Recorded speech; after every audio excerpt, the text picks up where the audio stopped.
tonight we're going to be introducing some material that is new to America. It's actually new to us in Europe as well. I just heard about it in May, and we use this new material that is historical criticism. It's looking at the Quran historically and using manuscript evidence coming out of the Muslim world, which is going to destroy the Quran. We used it, I used it at a debate on June 22nd with one of the top debaters we have in Britain. His name is Adnan Rashid.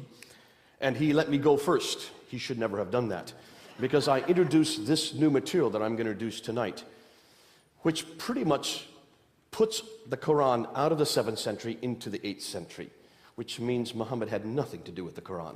But everything that we're going to introduce tonight is from Muslim scholars. That's why it's so damaging. It's what they have found about their Quran. It's not been told yet. You haven't heard about it here in this country. And so that's why, one of the reasons I am here in the United States. Therefore, Islam is the final religion based on Muhammad's life and sayings, which is known as the Sunnah. Everything he did, everything he said is the Sunnah. He is the example for all peoples, in all places, in all times. And the Quran, his teachings. Now, conclusion, Islam is therefore completely dependent on both Muhammad and the Quran. So, let's go ahead and investigate both Muhammad and the Quran and see if indeed, and basically conquering many of the great cities of the Levant. He conquers Basra, he conquers Baghdad, he conquers Damascus, he conquers Jerusalem, and he conquers Cairo. So the 5 great cities of the Levant are now under Arab control. You notice I'm saying Arab control, not Muslim. You'll see why. That happens under the time of Umar. So by 642, the 5 great cities of the Levant are now under Arab control. 644 to 656, Uthman then takes over. And Uthman, the 3rd caliph, is important because it is he that actually compiles the Quran. It is he that's given that responsibility. He realizes that there were a number of different variations on the Quran. So he tells Zayd ibn Thabit, who is the secretary of Muhammad, to then rewrite the Quran and to correct it if it needs be. If there's any difficulty, then to use the Qurayshi dialect. And he's given 3 other men to help him, Zubair, Alas, and Harith. And the 4 of them rewrite the Quran and create what we know as the canon of the Quran. That's when the Quran was finally written down, 650, 18 years after Muhammad. The Quran had not been written down when Muhammad died. It was finally written down at the time of Uthman. Very important, 650. Keep that date in your head. But that's what Muslims have been telling us for 1400 years. Ooh, wait a minute. Not 1400 years. I correct myself. 1200 years. Why do I say that? Has anybody heard any other account? That's really what you've been taught, is it not? That's what you're taught in your schools. That's what all the Muslims are taught. And in every school around the world, this is the classical account. And there's been no reason not to doubt it, because there's no reason for us to assume that anything else has happened, or it could be any different. However, take a look and see, where is it we get that account from? Most of you probably don't know that everything we know about Muhammad himself, his life, is written down in what we call the Siratu Rasulullah, the biography, the life of the Prophet of God. The first man to write it down is Ibn Ishaq. And you can see up there on the, let me just get this thing working. I hope I can get it working so I don't blind myself. Here we go. That's Ibn Ishaq right there. Look at his date, 765. 765. The first biography we have of the Prophet is not written down till 765. He dies in 632. Can you see a problem? The first sayings we have for the Prophet, the sayings are the hadith. These are enormous amount of material. 600,000 hadith were given to a man named Al-Bukhari. Al-Bukhari dies right here. I'm sorry, let's get this right. See his, I'm sorry, Al-Bukhari right here. 870. The first hadith are written down by him. Oh, let me back up. Hold on a minute. Did I say Ibn Ishaq is the first one to write down his biography? That's true, but we don't have any of Ibn Ishaq's material. We're dependent on this man right here, Ibn Hisham, 833. He was a student of Ibn Ishaq. He then takes what Ibn Ishaq has given him, and he throws out what he doesn't like and only retains what he likes.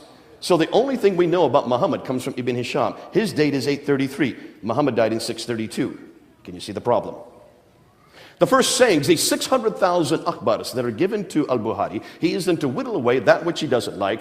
He takes it from 600,000 and retains only 7,397. So he throws out 98% of it, only retains 2% of it, and that 2% are the 9 volumes we have of al-Bukhari. You can go up online and read them. But that is done in 870. That's 240 years later. Then if you want to talk about the tafsir, to understand this book, you need commentaries. And the commentaries are first written down by Al-Tabari. And Al-Tabari is right there, 923. The first tafsir we have, written by Al-Tabari. Now, many other tafsirs that come after that, you have Baidawi, Zamakhshari, Suyuti, and many others. But the first one is Al-Tabari, 923, 10th century. So, put this in perspective. Everything we know about Muhammad, all his life, everything that happened, how Islam began over here, doesn't get written down till over here, 200 to 300 years later. Does that bother any of you? That should bother all of you. 200 years of what? Why did it take 200 years to write down his story? Why did it take over 200 years, 240 years to write down his sayings? And where did they get it from? Who are these people? Did they ever know Muhammad? Not one of them knew Muhammad. Al-Bukhari from Bukharistan. Bukharistan is in present-day Iraq. Al-Tabari from Tabaristan. That's in present-day Iran. These were people that lived hundreds of miles away and hundreds of years later. Islam is dependent on 200 to 300 years of oral tradition. Can you see the problem? As a comparison, if we were to impose on the person of Jesus Christ what Islam is now finding out about their prophet, we would have nothing about Jesus written from within Christian sources until the 3rd century. Can you imagine us getting up here? Can you imagine Jack being able to speak and talk about Jesus authoritatively if everything he was dependent on only began to appear in the 3rd century? We wouldn't know who Jesus was. And why would we trust it?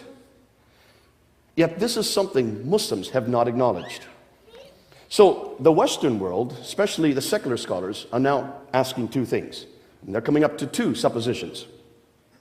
Islam, as we know what they say, did not exist in the 7th century, but evolved over a period of 200 to 300 years. And the Quran probably was not revealed to one man in 22 years, but likely evolved over a period of 50 to 100 years. Their conclusion? The history of Islam, at least from the time of the Caliph Abdul Malik, he ruled from 685 to 705, and before is a later fabrication. Now that's a huge amount to say. But we're going to prove that now tonight. We're going to show you why that's so damaging and what we're now finding. Their concern is this. If so much of the history of early Islam was written down so late, then why did it take so long to write it all down? Were these people not literate? Yes, they were. Remember, by 642, they had taken over Basra, Baghdad, Damascus, Jerusalem, and Cairo. Could people not read and write in Damascus, Jerusalem, Cairo, Basra, Baghdad? Were these not great metropolises? Did they not have a library in Alexandria that was destroyed by fire in the 5th century? Certainly these people could read and write. But more than that, they started moving right across North Africa. By 661, they had taken much of North Africa. They started moving the other direction towards India. And by the end of the 7th century, by the time that Abdul Malik comes to power, they controlled all the way from Spain in the west to India in the east. Are you suggesting no one could read and write in any of those countries? They themselves tell us that this book was written down in 650, under the time of Uthman. So you can't make up that excuse, though Muslims are trying to make up that excuse now. You can't make up that excuse. And where did the biographers get their material from? If it was based on oral tradition, do we trust oral tradition? If I tell you something in your ear and you tell your wife and she tells another woman, by the time it gets to him, what I tell you and what he tells me are 2 different things. You ever played that game?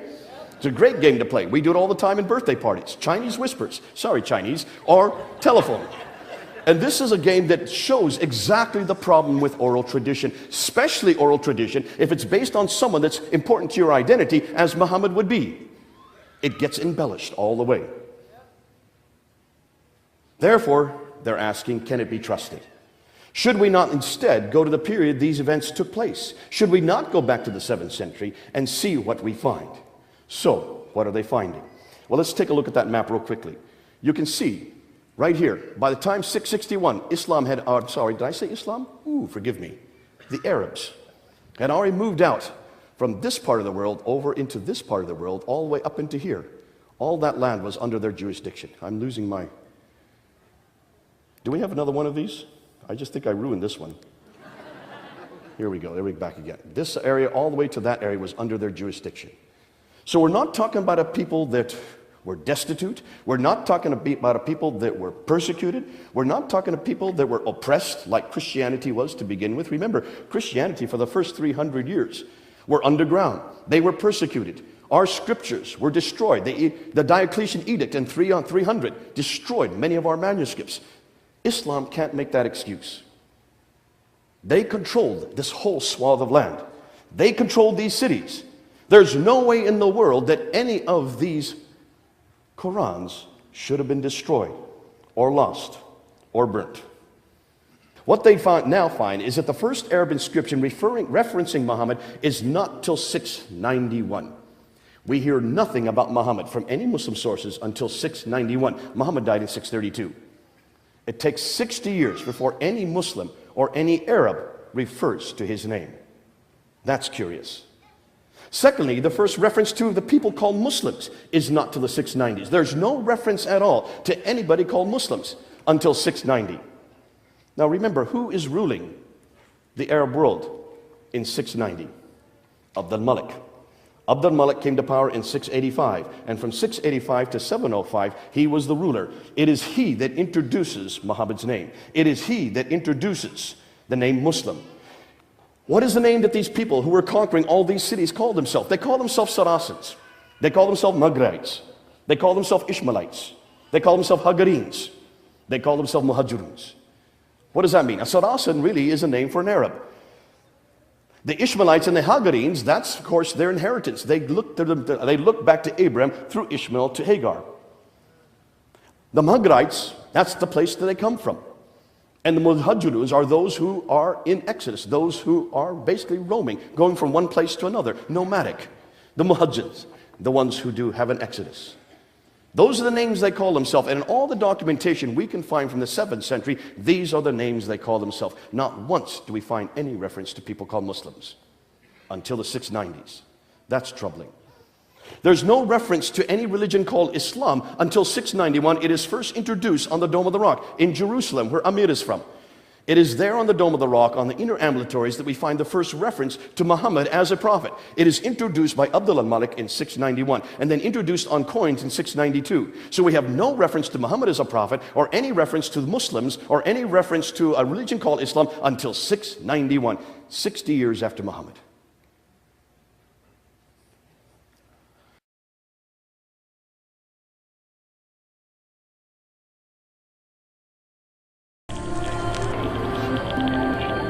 The night is nearly over. The day is almost here. So let us put aside the deeds of darkness and put on the armor of light.